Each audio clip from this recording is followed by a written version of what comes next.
everyone, and welcome to episode 488 of the MTGGoldfish podcast. I'm Seth, probably better known as Saffron Olive, and we have the full crew here this week, kicking things off with the owner of MTGGoldfish, Richard. How are you doing today, Richard?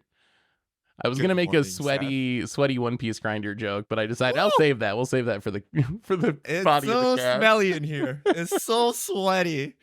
I'm sticking to my chair, Seth. I'm so excited. I'm so excited. Before we get into that, we got another co-host. Hey, Crib. Good morning, Crib. How are you today? Clearly not as sweaty as Richard. Jeez. No, All right, Chris, man, you should have been there with me. Oh my god. Sokka is king right now. You could have sweated it out. Yeah. You could have won some One sweet last waifu ride. cards. For the one last ride. Yeah. So you're probably wondering why we're talking about One Piece. Well, that's going to be one of our topics today. Richard played in One Piece regionals, and we're wondering how much of what he learned from that experience maybe could apply to Magic and how they ran the tournament. So we want to get into that. First impressions of Modern Horizons 3. We had some early access events. There's some new Magic creators, some really big ones we want to talk about, Assassin's Creed spoilers, some bannings and historic and pauper. So we're going to be bouncing around today. Before we get into it, though, a reminder that today's show is brought to you by Card Conduit, and Card Conduit's the easiest way to sell your Magic cards. If you ever get tired of the hassles of buy listing, you can skip them with Card Conduit. With their curated service, you can send in as many cards as you want with a buy list value of $1 or more and pay just a 5% service fee. And if you want to do a bit of work, you can use a sorted service where you list and sort your cards in advance and pay just a 2% fee. And either way, you're going to get a detailed report with the results and a fast payment once your order is processed. And you can even get another 10% off by heading over to cardconduit.com/MTGGoldfish. Card Conduit, they're the easiest way to sell your Magic cards. So thank you to Card Conduit for supporting the show. And let's talk some Magic. Actually, first let's talk some One Piece, because I want to hear about your experience. So how this came about, I messaged Richard from some little thing about the site, some card wasn't working or something, and he said, I'll get to it tonight. I'm playing One Piece regionals. I was like, oh my god, I didn't even realize Richard is back on the sweaty grind. So Richard, how was One Piece regionals this weekend? Oh my god. Okay. The key thing is it's an online regionals, which is a very interesting thing. So a regionals would be like a Grand Prix. There were about 1,024 people registered. Wow. And it's online. And the kicker is there's no online client. So there's no Magic Arena. It's 100% webcam. Okay. And when I first signed up for it, I only signed up for it to get participation pricing. So it costs $30 to get in, but you get $30 worth of packs, which are impossible to buy right now. You cannot buy One Piece booster packs. And then you get a $30 free promotional Dawn card. So like a basic land, so to speak. So you just come out on top. So everyone signs up for these just to get pricing. And Yeah. I expected almost nothing, because I'm it's webcam. Everyone's going to be cheating. It's going to be a big cluster. But here's how it actually goes down, okay? So you sign up online. You use an online ticketing thing like Eventbrite or something like that. They give you access to a Discord. And in the Discord, there's a channel for every single table. So tables 1 to 512. So there's a pairings website. You go to it. They make an announcement round 1 starts. You put in your name. You see you're at table 56. You go to table 56. And you join, you turn on your webcam, your opponent is there, you play the round. And then at the end of the round, you go back to the pairing website, you report who wins. Okay, so it actually works out masterfully. Now, I haven't played a Grand Prix in a long time, but it's none of this everyone crammed to the one board and trying to read, read the thing. None of this sitting in a tournament hall and trekking across the entire room just to find your table. But how does the gameplay actually work, and how does everyone not get scuffed by cheating? So it's an overhead webcam, but your hand needs to be on screen at all times. And if it ever leaves the screen, someone can call Judge on you, and Judge will DQ you. So what that means in practice is the camera is tilted slightly, so you see the bottom of your stomach. If that makes sense. So you see the table, and then you see your stomach, and then your hand is always there. If you DC, you automatically lose, essentially, right? Because in the time that you DC'd, you could be stacking your deck or whatever. Now here's the tricky, sweaty things, right? So you ask your opponent how your deck wants to be cut. So that way you cannot cut to like a specific location in your deck. So a lot of people will be like cut into thirds and they choose a specific pile to put on top, or they're like cut in half, put top 20 to the bottom. Okay. For dice rolling, here's another sweaty thing. You ask one person to do both dice rolls. So like instead of me rolling my dice and you rolling your dice, I go, Seth, you roll for me, then you roll for yourself. That way, if you're using loaded dice, the odds are equal. Okay. So in reality, I played the event. Everyone was super chill, and I loved the tournament feeling, right? I love beating someone and they're like so salty and then they try to be like sportsmanlike, right? And you're like, yeah, I love that feeling. I love the feeling of like just getting someone with constant top decks. Criminal appreciate this. The triple heel Enel turn, just beautiful. That's the Opponent worst. tilted off. That's actually the face worst, of the though. earth. I can see why they would, right? I mean, In between rounds, you go to the Swiss triangle calculator. You're trying to figure out like tie breaks and like what's the top for top 64? Because at top 64, you get a promo card, which is waifu pudding, which is like $1,000. So at top 64, and then by the time you make it to the top, the serialized cards are like 5K or something, right? Wow. So top 64 is what you want to get like $1,000. I was 6-2, and then I lost my 9th round, going 6-3 to my old deck, which I've been grinding for like 4 months, and then it became meta irrelevant. I had to switch to a new deck. I played it for literally 2 weeks. And then in the last round, this is where all the cope comes in, right? In the last round, I could have went 7-3. Very last play of the game, I punted it away by over analyzing it and like miscountering. And then huff more cope, right? In round 3, when I lost, my opponent was dead to rights. One card he had a top deck. He only had 3 in his deck. He top decked it and I died. It was exactly Kid Killer, which is a very broken card. But there was a world where Richard could have went. sorry, Richard. I don't You gotta pity. huff all the copium you get. I don't pity Enel. I don't pity Enel, dude. I don't pity Yellow. Okay, but despite saying all of this, right? So I had the funnest time ever. You know how chill it is to do a Grand Prix? Because you finish your round, there's like 5-10 minutes left. You can just go to your fridge, scarf down a sandwich. You can go to your backyard and like relax. You can do whatever you want. You're not like sitting in the tournament hall, racing across to go to the bathroom. There's like a million people like just bombarding you with like sensory stimulus. So it is so chill. And I played, 9 hours into the tournament. It was like 10 rounds. I woke up at 7 a.m. I was like so refreshed, right? Like it was not the same. Like I'm in a hotel room. I drove across the country. I'm jet lagged, all that stuff. It was so chill. Everyone was super fun. Everyone was very aware of cheating, and everyone like kept their cards, in front of them. And there were people trying to track cards in hand. They're like, how many cards you have? 8, 9, making sure like no extra cards get randomly stuffed in. Having said all of that, I'm like, oh, cheating is not an issue. Turns out there was an infamous person at the tournament that was DQ'd for they literally just took a card off camera, put it in their hand, and it was caught on webcam, right? Because people record their screens and they report to the judge. The judge is like, yeah, that's clearly an extra card. This guy had back-to-back top ones. So he won back-to-back regionals in the past. I think he has like 8 tops altogether or something, but he back-to-back won online regionals using my deck, by the way, Cat Curry. But he was like my local hero. Or not local hero, but he was like my hero for yellow. And he was caught cheating, right? I assume he won So- online regionals, like, or did he? Was won he online winning? regionals. Okay, they were online ones. Yeah. I don't know if he probably was a really good player. I don't know if he had any local tops.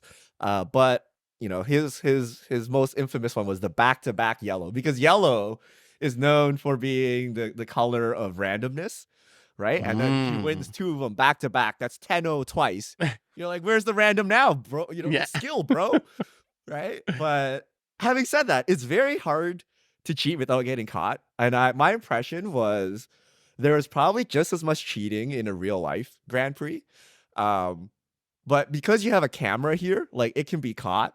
Therefore, the only actual cheat, which you cannot get around, is marked cards. Because we're using scuffed webcam quality. Right. Oh, I've you could seen theoretically some of the just mark- quality. You can mark your Oh. cards, and the top deck matters, especially in yellow where they have triggers off of life. You can see what your top deck is, and then you can play around it. So that one you can't get around. But I wouldn't be as concerned about people stacking their deck. I wouldn't be as concerned as people adding an extra card out of nowhere or like pulling it out of nowhere. Because if you have the correct webcam setup and it's actually enforced, it's actually very hard to do. And you'd probably get more cheats of like 2 explores, right? Where you break the game rules or game state or something rather than like just randomly palming extra cards or things like that, Yeah. right? So Interesting. all of this to say, we're not a One Piece podcast. The reason I brought this up is because why don't we do this for Magic, right? And if you want to curb cheating altogether, just make it flatter. Like the less top heavy you make the prizing, the less incentive it is for people to cheat. Like, would we not just play a modern online Grand Prix? Richard, I think people would cheat for like a quarter. Like, I want you to understand that I did not partake in any online regionals because at that point I assume competitive integrity is just out the window. I noticed that when you look at online events in One Piece, the meme decks and all these random off-meta decks do a lot better conveniently than they do in paper, right? In person. Now, I maybe because it's easier for me in person to watch you like a hawk, whereas online with your terrible online quality, I will mentally drift. You could probably cheat right in front of me. You could pull a whole stack of cards right in front of me and I wouldn't notice. So, and I think that why don't we do that in Magic? Good Lord. I'm just happy. Like, I'm happy Magic doesn't do that because it saves our competitive scene, because I think every other second we would have a new cheater. So, like, the only reason, like, I do not trust people. You can't have it at the same level as like a Grand Prix, right? Because obviously it's scuffed, right? But I would view it as streaming, right? So when you stream, right, someone can stream snipe you, right? Like someone can just look at your hand and it's botched, right? But in reality, it's kind of fine, right? Like some people get like a 5% edge on you, and then you just play better, right? Like most streamers have the mentality that that's the buff you need to keep up with me, right? So look at my hand and we play. And yes, it is not perfect, but we all stream. It's fine. It's fun. It's worth the trade-off of like having fun, chatting with chat and all that stuff to have, random people stream snipe you. So yes, you can't have it be like the Pro Tour winner cannot be decided by online tournaments. But what if you made like PTQs, or what if you just made for funsies tournaments or something where you could incentivize people to buy physical cards, right? Like, why buy a Secret Lair modern card when I will never play modern in paper ever again, right? Like the only thing I'll ever play in paper is Commander. And then outside of Arena, all of your older formats have no support. Like people don't like playing Magic Online. You have to buy a whole new deck, and if you want to play Modern, Pioneer, Legacy, Vintage, all of that has to go through Moto. There's no online client. So would you not play a $5 entry, like flat pricing, 1,000 player modern tournament? If I had a modern deck, I'd play it. Now, would I buy a modern deck to play this thing? Maybe not. But if I had a modern deck, I would play it. No? It really depends on if it was for fun. I definitely would for fun. I would have some concerns about doing it for like just the cheating thing does scare me. Like that would be the thing Like I would be worried 99% of us about. play for fun. We're not good enough to win a Grand Prix. We're just playing for fun. That's great if it's for fun, but if let's just say like this, even at an F&M level, I think people would cheat, right? So like this is the thing. I don't think that there can be any event that feeds into anything. I wouldn't even let it feed into a free PTQ entry. Like I just do not believe that people, like, maybe let's just say 98% of the people aren't cheating. 2% of them will. Yep. Right? Like that, and you just saw it right there. It's probably something like that, right? From this exact event. As you were just boasting about it, the top yellow player got caught for cheating. So, but I bet you this happens in real life, right? And yeah, I bet you most of those interactions are like I brainstorm and I forget to put 2 back, I forget to put 2 back. And like no one is none the wiser. But if you have your camera recorded and you actually look back, like that's an easy DQ. Right? So and people cheat, right? We have Hall of Famers, you know, ousted for cheating at high level events with people swarming around them. And they're not just like random scrubs. Right? You know, every match they play, people are just watching them. Right? Yeah. So, you know, they're on feature matches, they're cheating. People will cheat. And I don't know that it's any worse online or that we should sacrifice the entirety of it. But I came away with like I was actually super cynical like Krim. I was like, I'm here for participation prizing. Right? I did not cheat. And I'm like, oh, I did pretty well actually. What if I actually like practiced? You know, what if I actually did something here? Even with the cheating, I could go X2 and get a waifu pudding. Okay. Right? Like that's fine, right? Like better than not playing it, because the alternative is I go visit Krim in LA, go down to the offline regionals, you know, pay $1,000 for a hotel and venue food and, you know, Uber back and forth and go play that. Or, you know, somebody I know, $30, wake up. Somebody I know got underwear. second in that exact offline. So they lost to Sokka. But yeah. I mean, it's worth it, but it's hard to get to, right? It's expensive and it's time consuming, right? Yeah, but I mean, there are upsides to doing it online. I think you need really harsh punishments for cheaters. Like, I think that's what it has to come. You need to disincentivize. Like, if you get caught cheating, you're out for 3 years or life or whatever you got to do. Like, I think that there has to be like a major punishment to discourage it. And then maybe they should would be worth it. So the guy that cheated had a scuffed setup where his hand was slightly off view. Like, you should deck check the camera setup and just kick people out. Like if your like lower body and hand is not completely in view, if you don't have sufficient lighting, you're not allowed to participate, right? Because it's especially egregious because this guy does it for a living now, right? He plays like every online regional. You should not have a scuff setup. That scuff setup is to accommodate cheating. Right? Exactly, right? Like, you know, I understand if it's your first event and you don't know what's going on, but you know, if you're consistently topping, each top is like 5-10K worth of cards or whatever, right? Like, or no, 25K. I don't. It's like really expensive. The top cards, right? You should have a scuff setup. But if we just enforce it, like, I would totally do it. Or I don't know. There's got to be a way to have paper magic and it be real and not be commander. Like, I love you guys playing Clash every week, but I had so much fun playing sweaty 1v1. I'm like, oh, this is pure magic, right? By magic I mean One Piece. But this is pure competitive card playing where there's no excuses, there's no politics. Like, you just play. And then so I think we need that back, and I think Wizards wants it so that we to a PTQ, right? But then you gotta leave your house, Krim. You gotta get my house, the car, put pants on. There's so many downsides. How many PTQs can you play, right? How many PTQs will be in your name? Like, one, right? Like, that's it. No, well, okay, we do have the luxury. I speak from a point of privilege because LA. Right? Like, this whole area in SoCal like has like 50 PTQs every day. So, like, I think that's the difference here. Maybe it's different. And PTQ is also a 100-player tournament, right? You can get like the online regionals could easily go to 2,000. I don't know why they don't. They always sell out instantly. So everyone, like, they all post at the same time. Everyone slams in and tries to get in as many as they can. And I think there were 4. I got into 2, but one of my friends applied to all 4, got to 0, right? So they could easily go to 2,000. People if they wanted. That's only one extra round. That's not bad. Round is only 40 minutes. How many people actually the rounds played? Go faster? Like, do you have a lot of people that sign up just to get the free promos and stuff and then don't even play? I think when the event fired, it was like 980 or something. Oh, okay. So most of them actually but after were there. You have to play 3 rounds.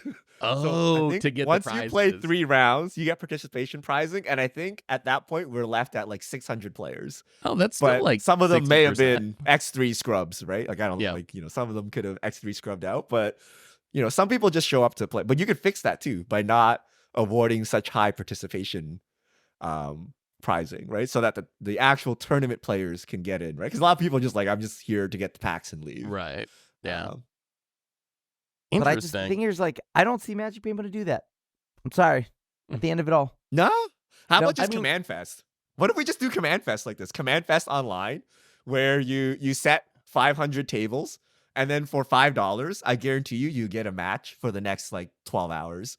Did we And we just do that. Did we ever do that during the pandemic? Do you remember the peak of like WotC buying Spell Table and like when all the play was happening like from your house? There you was couldn't go one out. Command Fest Was there a online, Command right? Fest online? I feel like But I I don't know remember how it that, worked. but I There don't was remember how exactly it worked one, I either. think.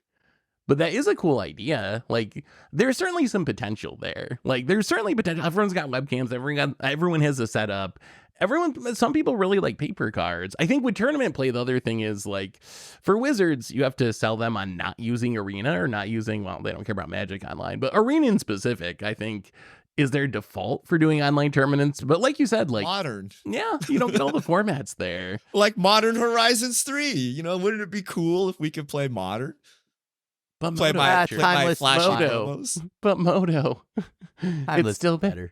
It's I don't know about that. Anyway, that's let us know what you think. Could it ever work in Magic? Is it worth it? How much cheating do you think's going on? Could we do webcam tournaments in Magic? But let's hit up some other topics because we got a lot of topics to get to. Next on our list, I want to ask you about this, Grim, because you were doing early access with me too. I want some first impressions on Modern Horizons 3. So we both got to do early access on Arena in Timeless. Yeah. I also did a Moto one, which was pretty cool. Early access in Modern that was fun.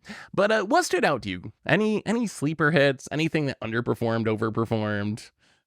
First off, Seth said fun and Moto in the same sentence. Second off, I like Moto. He's playing the product as it was intended. Modern Horizons, not Yeah. Timeless Horizons.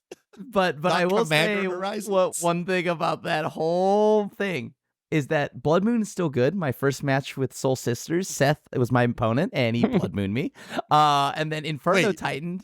You died to a Blood Moon and Soul Sisters? Dude, I had yes. Is- And then You I got, would have killed me, but I had an Inferno Titan to clean up all the board. Yeah. no, it's not even Inferno Titan. The Inferno Titan was just the shutting the coffin door on me. It's those damn Boreal Grazers being Can't get through 'em. O3s. They're just too good. But on top of that, so to wrap it all up, I tried to do Seth's work and Seth punished me. That's only confirming. So if Seth ever says, could this be Soul Sisters ready? Yes, maybe, but Soul Sisters is hot trash. So- Honestly, that was one of my takeaways too, is that one of my biggest flops was actually Sorin, which a lot of people, or several people I saw trying Sorin, and that was a card I was really high on, and it did not look good. And not because Sorin is bad, but because you have to play all these really bad Soul Sisters cards to try to make Sorin work. I will say though, despite how bad all of that whole archetype is, Guide of Souls is very good. Ocelot Pride does actually put in work. Ocelot Pride, What are you it making- spirals out of control. What are you making with Ocelot Pride? A what bunch is of it to- energy and life. Like in second, like if I go turn 1 Ocelot Pride, turn 2 like double Soul Sister, I'm pretty much locked in to getting like double like 3 energy, and then now my Ocelot Pride is swinging for 3. I'm getting Ascend super fast with a stockpile of energy. All my So you're just making the cats? That's it? You're Well, not the copying cats- anything else, right? no, I don't even need to make anything else. Just like those two took over games. But then I the was cats able. trigger your Soul Sisters too, right? So you get it Right, when you play correct. creatures on your end step, you get more life. Guide of Souls, I was really impressed with too, because the pump ability is actually really scary. Like that's what Yeah. sold me on the card, is like the pay 3 energy to give something +2/+2 and flying forever is like a legit way to close out games. It is. I Oh, it's forever. yeah, and it's all they get counter. flying. Oh. And it even made Seth uses Inferno Titan to target all 3 pings at one of my 1/1s. So Yup. that's better than him picking up 3 of my 1/1s. But like that card was a house. The archetype is hot trash. But something How that could it be a house? What else would you put it in then? It's only goes in Soul Sisters. Can I right? play like 38 Guide of Souls? So, like I just want to play that in like 4 hustling. I actually think Guide of Souls I think the Soul Sisters thing, and I can't believe I'm saying this, but I think the Soul Sisters part is like a trap, and it's actually just like any good aggro or go wide deck. I think it's actually like worth considering in those decks. I got a huge new respect for it just from like dying to the pump ability, not against Grim, but Inferno Pain Blood Moon saved me there, but against other people. Wow, Seth just BM'd me live. I mean, So I like don't know. you just play tokens, like you just go like raise the alarm, Tokens or 2 like light, gain Boros, 2 energy. the Boros Convoke decks, anything like that. Yeah. That's just like Oh, spewing a bunch of creatures. Boros Convoke would be is so good. Yeah, I think Seth, actually, you're very right about that. Maybe the Soul Sisters part is a huge trap, and because I haven't tried it outside of that, but I think Ocelot Pride, Yeah. Guide of Souls, these cards are good. These cards are good.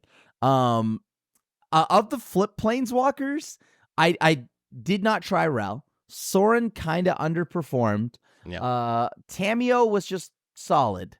Oh. It was just solid for me. I don't know. Maybe I just had a bad like sample case of it, right? And a small sample What case. shell though? Just like tempo like shell, brainstorm. control Yeah, shell.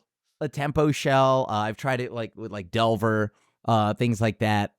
Just tempo stuff. And it was okay. It wasn't like the best. It wasn't the worst. It was just perfectly solid. I actually did not get to see a Johnny. I didn't do that, and I didn't try Ral. So Grist, I saw a lot of, and Grist was doing work. Yeah. Grist was doing work. I think that was one that I did not expect to be as good as it was, and having that minus be as relevant as it was, because I do play a lot of enchantments and artifacts. So, You're talking timeless, right? Not his timeless.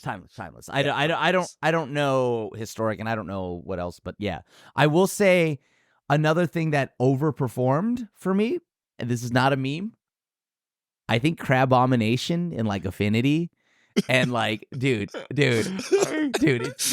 so, the card is so I sick. lost so much with that card. That was the first deck I played on stream during our timeless early access, and oh my goodness, I tried so hard to get it to do. And when I finally resolved it, it took like 4 or 5 games. Finally resolved it, and I hit like Fatal Push land or something. I was like, oh come on, Magic Gods, like What? it was I guess bad.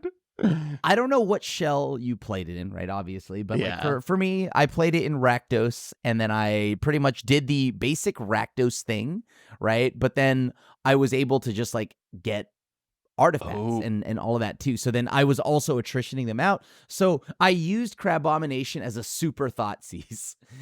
like That sounds, I was playing Affinity deck, so maybe just playing it in like a mid-range deck would be better. Like I was trying to make it work in like straight up Affinity, and it was pretty janky.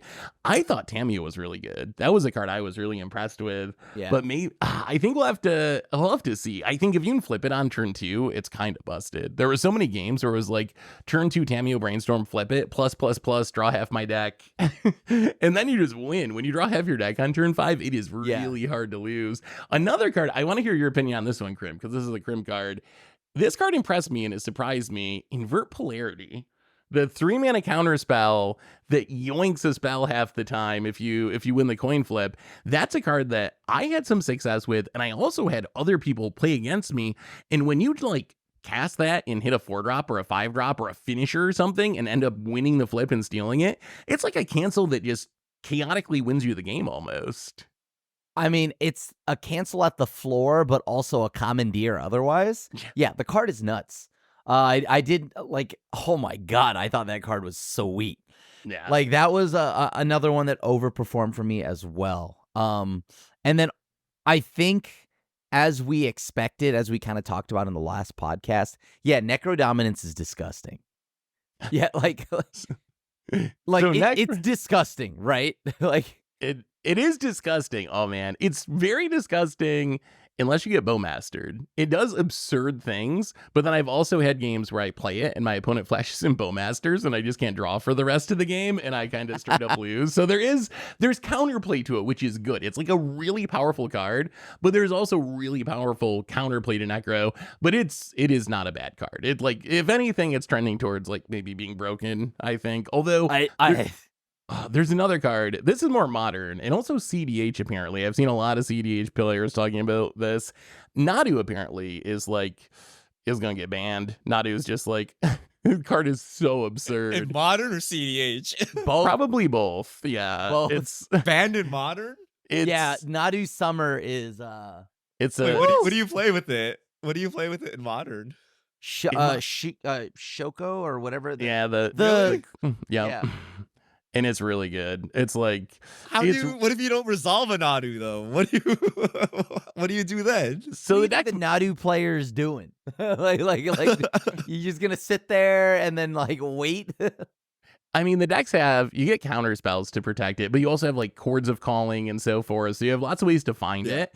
And then you have Stoneforge to find the equipment. You have Urza Saga potentially to find the equipment. So the deck's kind of just like very consistent and really easy to combo off with and just like win the game. So that card, I think, is going to be a problem. I think it's tier 1 in modern for sure. And I've seen there was a CDH tournament this weekend where apparently 3 of the top 4 were Nadu decks. So apparently it's like doing really well in CDH too. So I think the card might But actually be straight Tivit up won. broken. Tivit, yeah. No, deck's Tivit. bad. I don't know, dude. Deck's bad. I don't believe this is early access. I want to see this Nadu deck in real life. I want to Okay. see this. Oh, play some You wanna know modern this something- week and you will see it, I'm sure. I think a lot of people are going to be playing it. You want to know something? Is it that just I- one of each equipment and you just tutor it up? Maybe that's fine. Yeah, you might play a couple copies, but yeah, you also have Outrider and Core that you can find with your like creature tutors that does the same type of thing. So you can play that as a one of and like find it with your creature okay. tutors. So there's a lot of ways to add like this random consistency to the combo kill. And then what you do it usually when with Oracle is the most common win. Just like draw your entire deck when with Oracle. You can use Ephemerate This to is like what- blink and reset everything. It's combo. You're saying you kind of want combo back in There's no modern. combo, right? People are too greedy, right? They're like, one ring, what you gonna do, bro? Right? Like, this is what you need. But if Krim brings a control deck and can't stuff this, then we got a problem. right? That's but actually if everyone's just sitting here with like 2 spot removal spells, you're like, what? I'm gonna draw 8 cards. Yeah, then you should get crushed by a combo deck. So maybe this is the combo savior we need.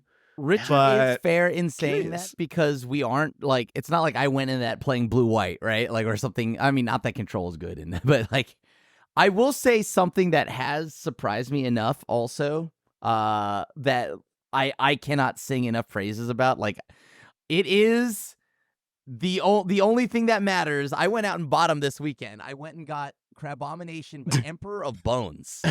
Emperor of Bones, dude, that card is so underrated. It had Ooh. 0 buzz, and then it turns so then I guess like Jim Davis also has been hyping up the Emperor of Bones as well. So if you're like, well, Krim sucks at Magic, what's he talking about? Well, I got you because then Jim Davis does not suck at Magic, and Jim Davis also agrees that Emperor of Bones is absolutely nuts. The card's 2 mana at the beginning of combat on your turn. Exile up to 1 target card from a graveyard.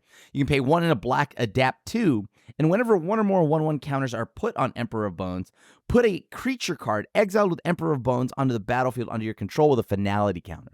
So, and then you sack the token at the beginning of the next end step.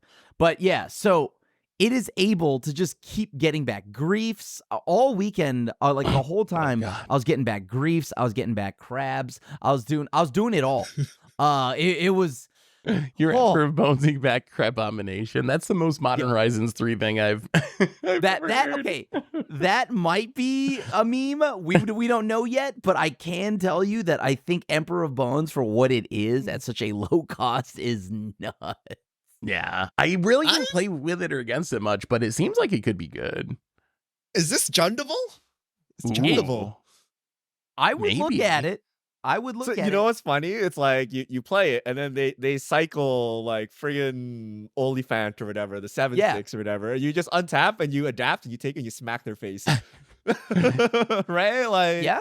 it's graveyard hate. It could be a 4/4. You can actually play the MDFC too, the black green one that gives indestructible. It puts a +1/+1 counter. Yeah. So you can use it to get another trigger of Emperor of Bones. If I'd you have to wanna cut go, Moss with Dread Knight though. Is that Oh, worth? no, you can't cut Dread Knight. Dread Knight's the you reason can't- the deck works. You better not be laughing at the Emperor of Bones. You're out there playing Mosswood, okay? Yo, Mosswood is drawing me Tarmogoyfs. This has got to be This- good thi- though. Oh, This is hitting This is- people with random big bombs, dude. Like I know, right? Speaking of Goyfs, Especially Richard, since you can thought seize it. You can thought seize their big bomb into the graveyard to hit Exactly. right? Like you could actually Crim might Mhm. I knew it's a skeleton. I shouldn't have overlooked it. I What? think Crim is right here. Once you have like Agatha's Soul Cauldron or something too, you can do it every turn, which is actually really powerful. Like any sort of manipulation like that. Speaking of Yeah. Goyfs though, Nether Goyf's actually legit. That card's actually legit. There were a lot of like 3-4 Nether Goyfs attacking on turn 2, like in Modern and in Timeless. So I In think turn it's 2? actually No, in turn 2, you're gonna get Bowmasters and Lightning Bolted. I think There's no I way think you're it's playing it on actually- turn 1. I think There's it's no way you're playing it on turn there 1. were people just running out as a 0-1 on turn 1. I saw people actually do it, just like fire it And off. did you get them? Did you show them the most played No, card I of was- modern Orcish Bowmasters? No, I was trying to Blood Moon him, so I couldn't punish him. But one other I card. was actually Then, curious because you play Dragon Rage Channeler, like you play one of those shells, or you play a Loam shell or something. It could be like a turn 3. You do a 2-mana spell, then you do a 1-mana 4/5 Nethergloive. I can see that. But Yeah. if you bring it out in turn 1 as a 0/1 or a 1/2, that seems sus. There's no way. I don't believe you, Seth. I don't there's a lot believe of you, like Seth. fetchland Mishra Bobble type shenanigans. Like Oh, it's what Bobble? people were Okay, going okay. for, like Bobble Fetchland. Yeah, Still dies to bolt, by the way. It but does. yes. It does still die full on turn 2. But one other card that we got to move on. Devour of Destiny. I've been playing some Eldrazi in like some big decks. Yeah. Devour of Yeah. Destiny. It doesn't go in every deck. It's only for like Eldrazi and Tron decks. But in those decks, it's actually kind of just once upon a time. Like Did you the play card is so blue-green? busted. Have you played Blue Green Eldrazi? Is that I played you put it Blue-Green into? Eldrazi in Modern. Yeah. I haven't tried it too much in Timeless, but it's a deck I've been playing in Modern, yeah, and it's so incredibly good. Like, especially now that you have 2 Soul Lands again with Ugin's Labyrinth and Eldrazi Temple. This is just like guaranteeing that you find a Soul Land on turn 1. Wait. So you dig. Oh, it's so You good. can stack both triggers, right? You can use Devour of Destiny thing and then the Labyrinth as well to take Yeah. the Devourer. Yeah, you can find Labyrinth with Devour and then exile Devour to Labyrinth, so you have a 7-drop underneath it, so you make 2 mana. It's really, really strong. I think this is the card that brings back like Tron and Eldrazi. I think this is the one. This is the one that's going to do it. I'm assuming, did you do the Null Drifter and Ugin's Binding? Because that seems so good. I had Ugin's Binding in my sideboard, and Null Drifter I was playing in the main deck. So yeah, I got a little bit of Ugin's Binding action. I got to try like Blue Tron, I think might be the best home for like that combo altogether. But we got to move on before. Oh, go ahead. Well, I guess one last question, I guess then would be, what did you think of the flares? Ooh. Green Flare I really like. I think Green Flare is actually busted. I'm still a believer in this. I can't believe it's making you play Ebriel Grazer. Like that's how you know I believe Flare is good, because my god, I hate Ebriel Grazer. In a and non-Titan deck? No, yeah. Just adding a Boreal Grazer Oh, and Flare? Just ramp into my Blood Moons, turn to like One Ring, Okay, like so yeah. it's good in Ponza. It's Arbor Elf Utopia Sprawl. Like any deck that used to play Arbor Elf Utopia Sprawl, this does the same thing, yeah. except it doesn't die to Bowmaster, basically. So, So it's like exactly Ponza. so Ponza, basically. The Yeah. only deck that ever played those cards, yes. That's when I saw the most. The Blue Flare was actually kind of hit or miss. I saw it be good sometimes, and then I also played like a Merfolk player who kept sacking the Merfolk to Flare and lost because they didn't have enough pressure. So like, yeah, I kind of saw like the ups and downs of that one. What did you think of the Flares, Grim? That's kind of actually. So I thought Flare of Cultivation was solid. I didn't really see any of the other flares except for Flare of Malice and Denial. Malice looked decent. It looked pretty damn decent.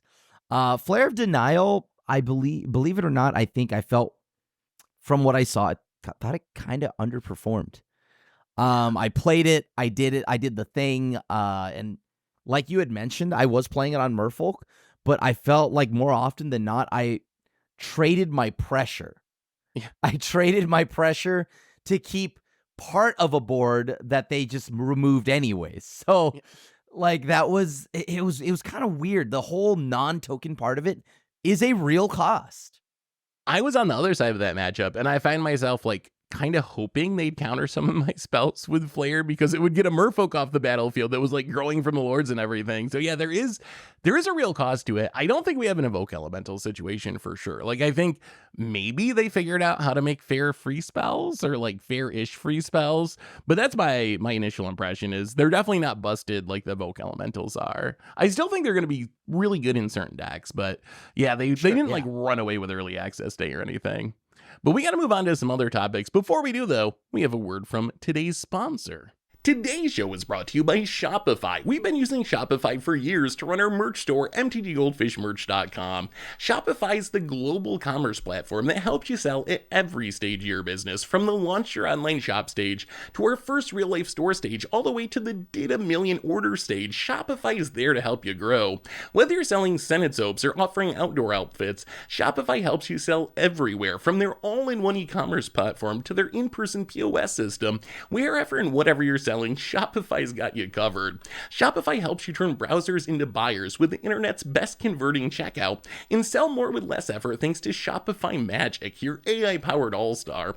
What's great about Shopify is it works no matter how big you are. From selling your first tokens to handling your huge ebb and flow playmat campaign, everything was a breeze due to Shopify. Shopify powers 10% of all e-commerce in the US, and Shopify is a global force behind Allbirds, Rothy's, and Brooklinen, and millions of other entrepreneurs of every size across 175 countries.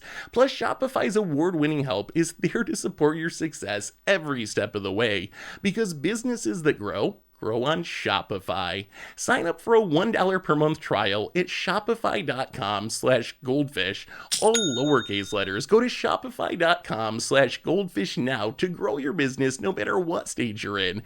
Shopify.com/goldfish. All right, next on our list, we got some spoiler action. Only a little bit of spoiler action. It wouldn't be Modern Horizons 3 pre-release weekend without some some Assassin's Creed spoilers. So there's a big event, ING Live. Apparently, I'm not really sure what that is, but Wizard spoiled some cards at it. Richard, what did they spoil from Assassin's Creed? All right, Seth, it was IGN Live, just one of the biggest brands in gaming, Yeah. but yes. Is that like Instagram or Cassandra. something? Yeah, it's like Instagram. Okay. Cassandra, Eagle Bearer. It's a 3-mana Boros legendary, so 1 red, white. It's a 2/2. I hate these type lines in Assassin's Creed. So everything is like a human, an assassin, and then a warrior. So it's 3 types. Haste. When an ETB, search your graveyard, hand, or library for a card named the Spear of Leonidas. Put it on the battlefield and shuffle. Wait, what? Is this Theros? What's going on? When a creature you control with a legendary equipment attached to it deals combat damage to a player, draw a card. Okay, so it kind of just does nothing but tutor up the Spear of Leonidas. And then the Spear of Leonidas, 3 mana, red, so 2 and a red, legendary artifact equipment. When equipped creature attacks, choose one. Bull Rush, it gains double strike until end of turn. Summon, choose, create Phobos, a legendary 3/2 red horse creature token. Or Revelation, discard 2 cards, then draw 2 cards, equip 2. Wait, so you tutor this thing up, and then when you attack legendary equipment and it deals combat damage, you draw a card, but then on attack, you can get double strike. Oh, Or but make the a double strike will token, trigger the card or draw leave. twice. If you hit with it, yeah, then it would trigger the card And you draw hit with it. twice. Or you make a 3/2 legendary horse, or you Faithless Looting. So the set is modern legal. Is there any so obviously like Boros legendary equipment commander or whatever, any chance this can see modern play? It kind of stone forges, but only for the spear, which So is Shadow Spear is legendary? The Spear of yep. Leonidas? Shadow What Spear. other legendary Yeah, equipment do yeah. you have? Helm of the Host? What's Helm of the modern Host. playable that's actually legendary? not Batterskull and the swords aren't. So that's about it. Oh wait, no, never mind. Wait. Cauldra Complete is legendary. It has to be. Yeah, Is that's it? a I lot don't to know. equip though. It is it is legendary, but boy, putting it on something is kind of expensive. It has living weapons, Seth. You just need to Stoneforge it in. Yeah, I guess you could play it with True. Stoneforge. Is that worth it? Yeah. Is the equipment good No. enough? Like 3 Ah. to cast, Sucks. 2 to equip. Stoneforge is probably better. Yeah. What do you Okay. What do you think Oh, of go that ahead. showcase style? Because I feel like the showcase style is. I don't know Assassin's Creed. Maybe if you're an Assassin's Creed fan, you look at it and you're like, oh, that reminds me so much of this thing from Assassin's Creed. To me, it looks like one of the lowest tier showcase styles that they've made. Am I wrong? Does that showcase style not just look super? I don't know. It looks like some homemade card game. Like someone, if you go to like custom card Reddit and someone's like, oh, I made this game, you should try playing it. It looks like one of those cards. First of all, that's where all of our secret lair ideas come from. So don't you knock that subreddit. Second of all, it's the Assassin's Creed cube thing. Like, I know what effect this is. Richard knows actually Assassin's don't- Creed. I actually don't think it's that bad. So of these cards, so they spoiled the regular art, the foil etched, and the Assassin's Creed showcase. I think the showcase one looks the best. Ooh, interesting. I take it over foil etched frame, and I take it over the generic frame. Not as good as like Eldraine showcase or something, right? But I think it's still pretty solid. It's better than the default treatments. I, like Seth, do not know Assassin's Creed at all. And I also think that the showcase frames look kind of bad. As in, like, I'm just like, yo, these. Whew. Not enough All Comic right. Sans for you. They're not like at Is least the text too Comic- readable here. Comic Sans is at least committed to the bit, right? Like that's funny. I like that. but this kind of looks boring. I think that's the problem. It doesn't. It looks like just it. It's Not supposed to give much. you that like sci-fi computery look. I mean, it does do that. Okay, I guess. And then, okay. It looks out of place because of the sharp lines. We don't have like these sharp lines in our frames usually. They're all very like flowy and curvy usually. Do you Well, think then I this guess set's that answers that. Do you think this set's gonna sell? Like Assassin's Creed? I wasn't even sure how well Fallout would sell. So, and apparently it ended up doing real well. So I don't know. Because I forget, just because I'm not in these spaces that like care about this game or this IP, this, it might seem irrelevant to me, but a lot of people like Assassin's Creeds. They don't just make a ton of games every year for no reason. On top of that, they also have, I guess their most recent game is like 100 million gigabytes to download or something. So they're making the games bigger. So somebody's playing them, right? Yeah, I just worry about the it's gotta aftermath be packs. so that's popular. what scares me is like the mini set mini pack. So maybe it'll be fine. I feel like they need some juice cards in it though. Or else it might get aftermath and people are going to complain. They're going to be like, oh, I'm not spending $200 on, 6-card packs or whatever. Like, I don't want to do that. I think Assassin's Creed is not only one of the most popular franchises, it's also kind of it is. boomery. Like okay, first of all, it's like asking, like you take the most popular thing in the world, like, does anyone like this? Like, of course, it's one of the most popular franchises. There's like 1 billion games. They're still releasing them, but it's also old. So if you're a boomer like me, you would have played the original Assassin's Creed and you would enjoy it from that time, right? But then flash forward 10 years or whatever, and they're still making this stuff. Like you'll enjoy the new ones too if you're a new player. So I feel this should be popular. It's like we're like here, like, oh, no one plays Fortnite. I'm like, newsflash. We don't play Fortnite. But Yeah, there's a yeah. lot of A people lot of that people play play Fortnite.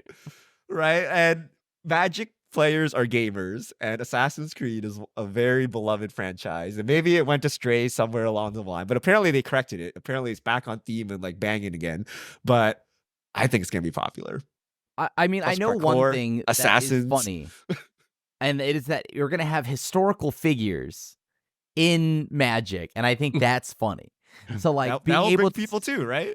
right. Like, if you tell someone that they could get a Cleopatra deck, like that's funny, Yeah, right? Like, I'm so- here for that. So bringing all the Leonardo da Vinci fans who just don't have, Yeah. anything to support their favorite artist. I mean, Da Vinci Yeah. fans probably buy art, right? So they buy Magic. Like, Who's your favorite artist? Leonardo da Vinci. Yeah. I'm a magic artist, but okay.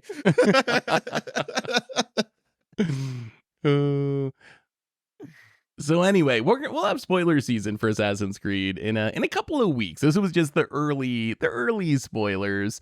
I gotta ask you guys about something else that happened in Magic this week, which is, I don't know if you know Moist Critical or Charlie or Penguin Zero, very big YouTuber, has like 15 or 16 million subs.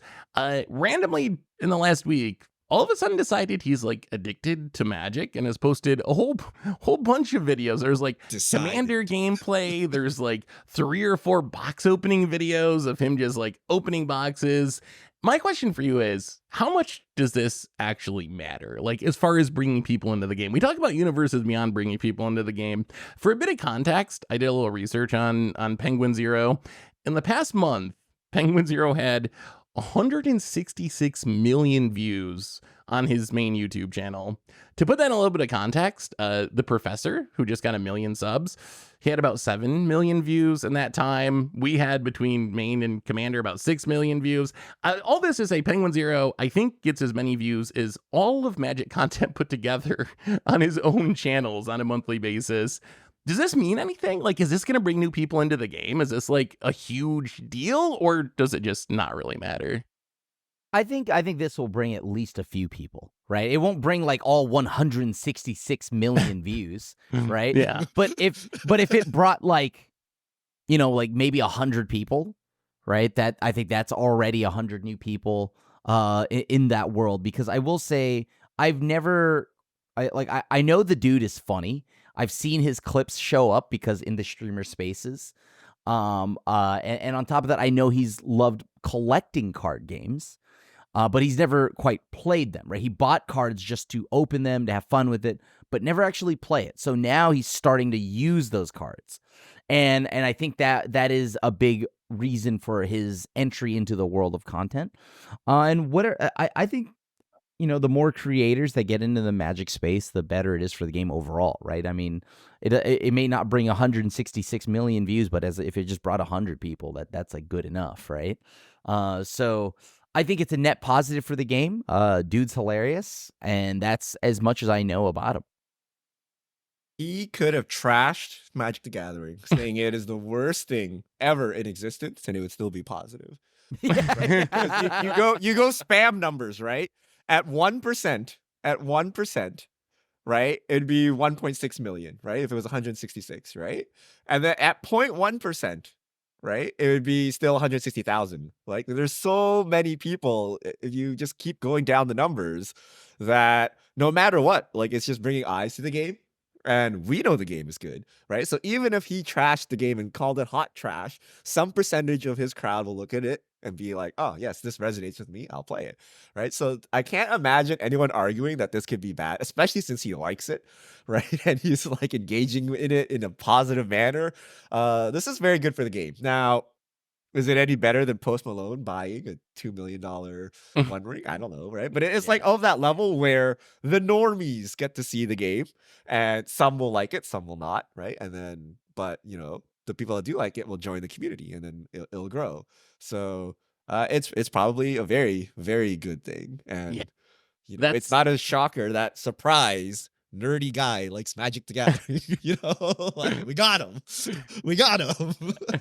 I mean, it's gotta be a good thing. Just like you said, like, it's reaching people who normally wouldn't see Magic content or know about Magic. Like, that's the upside here, I think, is like his audience is just so big. Sure, some of them know about Magic, but there's going to be people in there who have never heard about Magic before.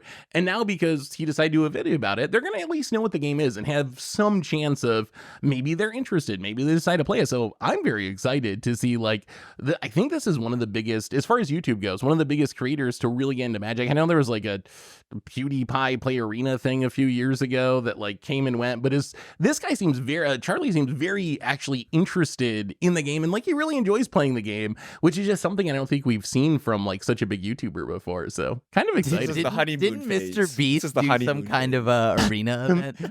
Well, he was paid. He just put his name on an for arena it. event. Oh. Yeah. This is organic, Krim. This is an organic placement.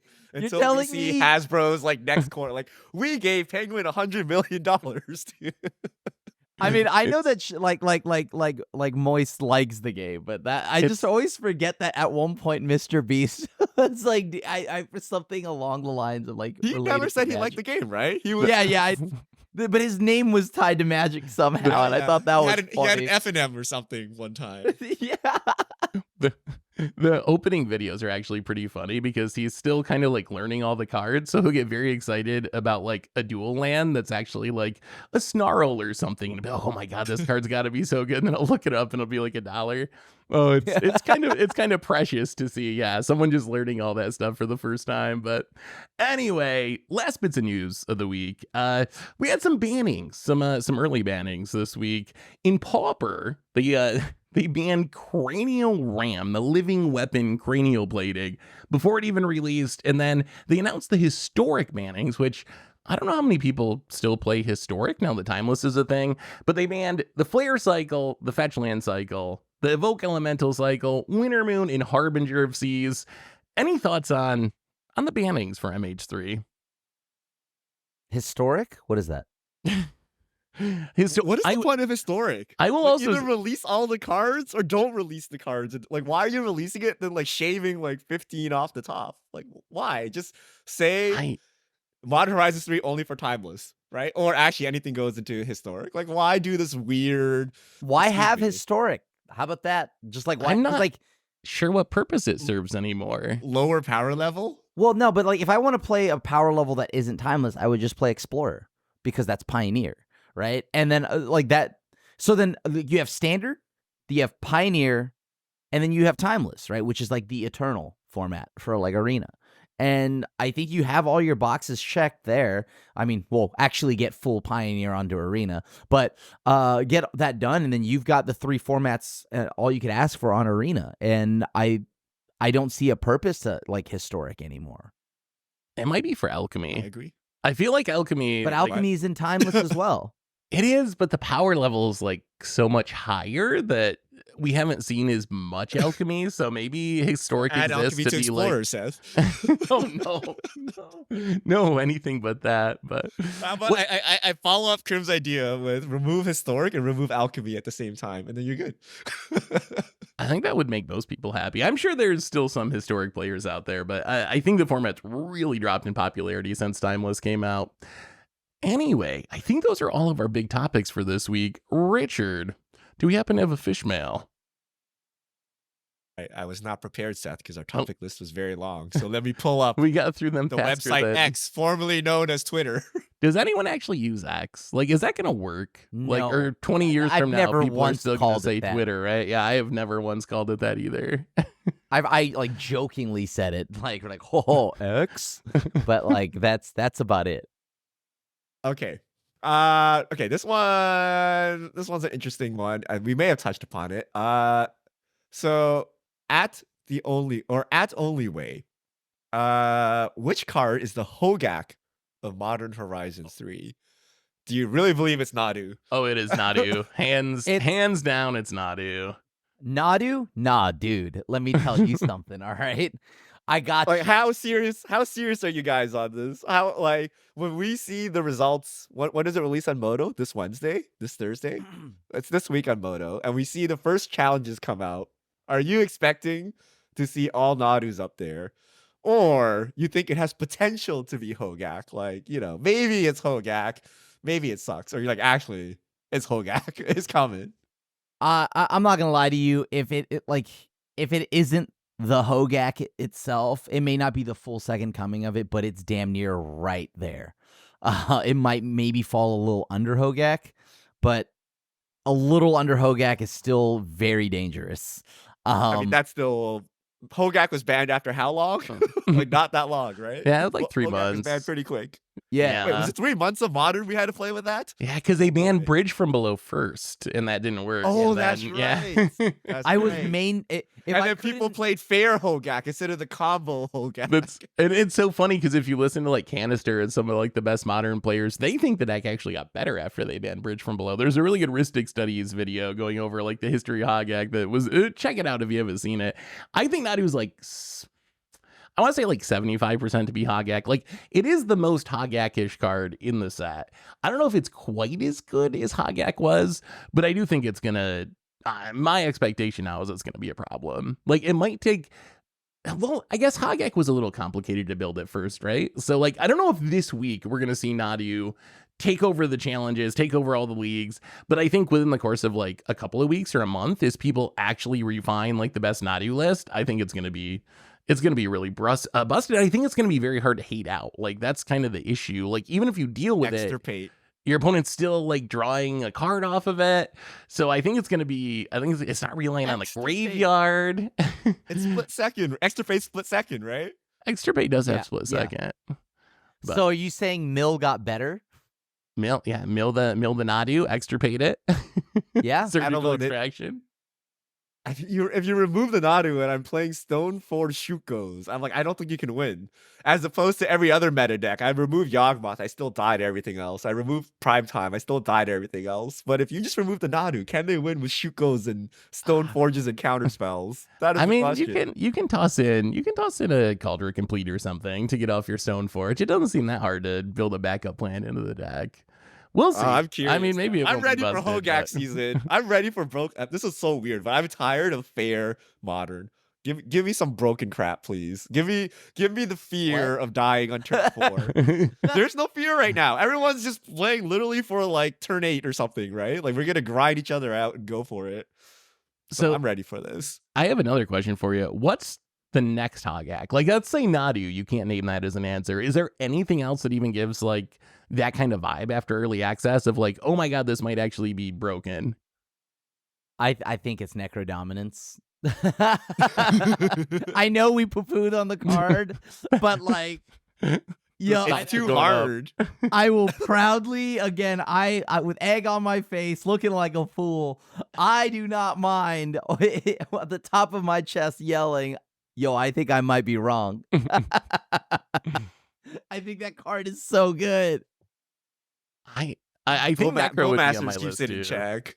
Bowmasters Bowmasters does. keeps that in check though. Sure, maybe, but like, Also, you have to play mono black. So, like, can you just generically tech against mono black and call it a day? Like, how do you The keep other- how do you keep an Orcish Bowmaster in hand? Right? Like, because we're assuming that you like if they're playing Necro, so they're you, all you just scam them out and then you play Yeah. Necro to yeah, rebuild. and Yeah. it's just like GG's, right? Like, how do you beat that? You use Emperor of Bones to reanimate and take the Bowmasters at instant speed. Yo, Emperor of Nice Bones would be good. After but, you sack it, you get the RV still. Oh, but Emperor of Bones goes in the deck. See, so like, I'm just saying. I think don't know Emperor about- of Bones underrated. I don't know about I mean, Necrodominance Necro is a good Reanimator, one. but I mean, the Once Upon a Time seems incredibly scary. No, like if there's actually some kind of shell, you get Once Upon a Time and it's all land on turn 1. That's The kind of only- disgusting. the only problem is like you do got to be like a very specific deck, right? So that's I guess the difference between Once Upon a Time. You can't just jam it into every deck. The other card I'd shout out is Talking just about Hogak. Tameo. I think Tameo might be the hogak. I'm still not convinced it's that good in modern, Oh, even though okay. other people Come are on. high on it. But you just wait. It's better than Ragavan. But I'm telling you. Hogak, like better than Hogak? Or, I mean, come on. Or like, Okay, I wait, no would one's even- better than Hogak. Hogak was banned for a reason. Hogak was historically dominant, but I mean, as far as the card from the set that breaks everything, I think there's a chance it's Tameo too. But I would Zero also agree with chance, Necro. dude. No, just wait. Just wait. Did you'll see. Ragavan break everything? I wanted No. Ragavan Maybe. banned until No, Bowmasters came around. It's still a 1 mana value card. You can March of Otherworldly Light. You can Prismatic Ending it. You can do That's lots true. of things to it. Like, it's not so broken that I mean it can't. Maybe it's monkey level, but I don't think it's monkey level. The monkey's not even that broken. It was before. If Scam wasn't that Bowmasters. played, you wouldn't see that many monkeys.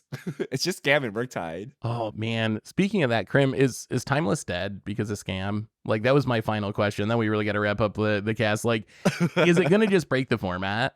Do you think? Like, it's hard to say based on early access day, but I definitely played against many people doing Scam things, which it feels pretty powerful. I mean, is it powerful? Yeah, it's obviously nuts. I mean, I have a black-white scam list I've been like prepping, and it's good. It's very good, but there's a reason why I am not sweating it, and it's because your boy, since like day one of Timeless, has not left his house. My chat makes fun of me on stream is my safety blanket. I do not leave my house without Leyline. If you say void, oh, okay. I thought you were gonna say void, Void Runner. Red. I was about to Void end Red, cast. Click, Dude, like okay, not Void Ren. Okay, that it does. Void Ren does lack that power. Okay, but Leyline of Sanctity, it hoses everything. Pretty much, like you don't get tendrils, you can't get vaulted, you can't get thought seized, you can't get scammed out by grief. Like Heist? It stops all the heist cards. It stops all the heist stuff. So I have been main decking just Leyline of Sanctity. And the amount of games where people just lose the game because they cannot do anything to me. Does that sound healthy to you? I mean, well, you just main deck 4 relics and 4 Leylines of the Voids and hogaks, no problem, boys. the whole format was null to me because of Sanctity. And I will say that, yeah, like the idea of the format is to be absolutely busted, right? And it is. There's a lot of busted things. But Leyline of Sanctity, my safe haven, baby. My safe haven. Haven't lost to a tendrils yet. So, but is it actually terrifying to the format? We're going to see, but I do genuinely think there's just so much nonsense that runs around in Timeless that, like, I think it'll just fall in line with other nonsense that exists. But you know what keeps you from doing nonsense? Being triple thought seized by turn 2, Crib. Well, because you got scammed. Mulligan. Wait, is Veil of Summer in Timeless? Yeah, What's it is. From? It is, yeah. Just play green. Set just play green. Yeah, you can play green if you want to, except unless you're on the draw, then you don't get to play your green spell, and then it gets yeah. That's the same issue with Bobble, right? If you lose the die, it's great if you're on the play. If you're not on the play, you're very sad. But anyway, everyone, loaded dice sets, please. Loaded. That's the solution. Yeah, we should be playing on webcams. That's the solution. Don't lose the die roll. Yeah. Don't lose the die roll. Anyway, everyone, I believe that brings us to the end of our podcast for today. Richard, where should people send fish mail for the future? All right, hit us up on Twitter at MTGGoldfish with the hashtag MTGFishmail, and we'll get to your questions on air. So that brings us to the end of episode 48 of the MTG Goldfish podcast. So Richard Krim, thanks for hanging out. Thanks to everyone for listening. Thanks to the sponsors for supporting the show. And we'll be back next week to talk about whatever goes on in the world of Magic. So until then, have an amazing week, everyone. And this is the crew signing out.